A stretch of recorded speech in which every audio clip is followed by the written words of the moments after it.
Identitas Alfi Maulana, 24, pelaku mutilasi di Pacet, Jawa Timur yang tega membunuh istrinya sendiri, Tiara Angelina Saraswati, 25, akhirnya terkuak.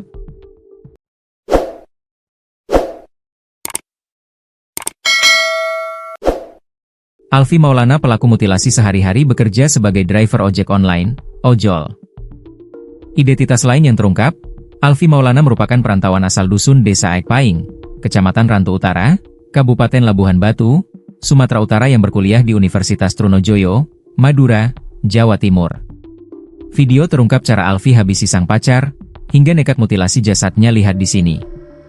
Alfi Maulana diketahui adalah teman satu kampus dari Tiara Angelina. Keduanya sudah berpacaran 5 tahun lamanya sejak masih kuliah di Universitas Trunojoyo, Madura, Jawa Timur. Alfi saat ini bekerja sebagai driver ojek online. Menilik statusnya yang pernah berkuliah di jurusan informatika, maka Alfi Maulana, pelaku mutilasi, tercatat sebagai sarjana informatika. Polisi mengungkap alasan sebenarnya Alfi Maulana, 24, yang tega bunuh lalu mutilasi jasad Tiara Angelina Saraswati, 25, hingga menjadi 65 potongan. Terungkapnya kasus pembunuhan dan mutilasi tersebut berawal dari penemuan potongan tubuh Tiara di semak belukar tepi Jalan Raya Pacet Cangar, Kabupaten Mojokerto, Sabtu, 6 September 2025. Setelah dilakukan penelusuran dibantu anjing pelacak, ditemukanlah total 65 potongan tubuh. Ternyata potongan tubuh itu milik Tiara Angelina. Polisi bergerak cepat. Kurang dari 14 jam dari penemuan potongan tubuh, polisi menangkap pelaku, yang ternyata pacar Tiara.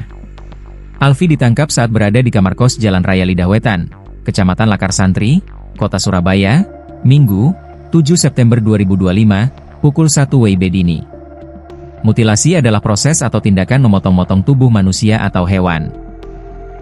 Istilah ini seringkali digunakan dalam konteks kejahatan, di mana pelakunya memotong-motong tubuh korban yang sudah meninggal untuk berbagai motif, seperti menghilangkan jejak, menyembunyikan identitas korban, atau melampiaskan amarah dan kebencian.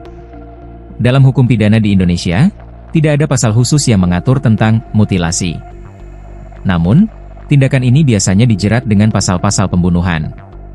Motif di balik tindakan ini bisa beragam, mulai dari masalah asmara, sakit hati, hingga faktor psikologis. Dikutip Tribun Lampung Co. ID dari penelusuran tribunjatim.com, Kasat Reskrim Polres Mojokerto, AKP Fauzi Pratama menyebut, alasan atau motif pemuda asal dusun Desa Aikpaing, Kecamatan Rantu Utara, Kabupaten Labuhan Batu, Sumatera Utara itu menghabisi nyawa Tiara, kemudian memotongnya menjadi 65 bagian karena sakit hati. Motifnya sakit hati, ujar AKP Fauzi, Minggu, 7 September 2025. Namun AKP Fauzi enggan menjelaskan lebih lanjut sakit hati karena apa sehingga Alfi tega menghabisi nyawa Tiara dengan keji dan sadis. Masih pendalaman, katanya. Pelaku ditangkap saat berada di kamar kos Jalan Raya Lidah Wetan, Kecamatan Lakar Santri, Kota Surabaya, pada Minggu, 7 September 2025, sekira pukul 1 WIB dini hari.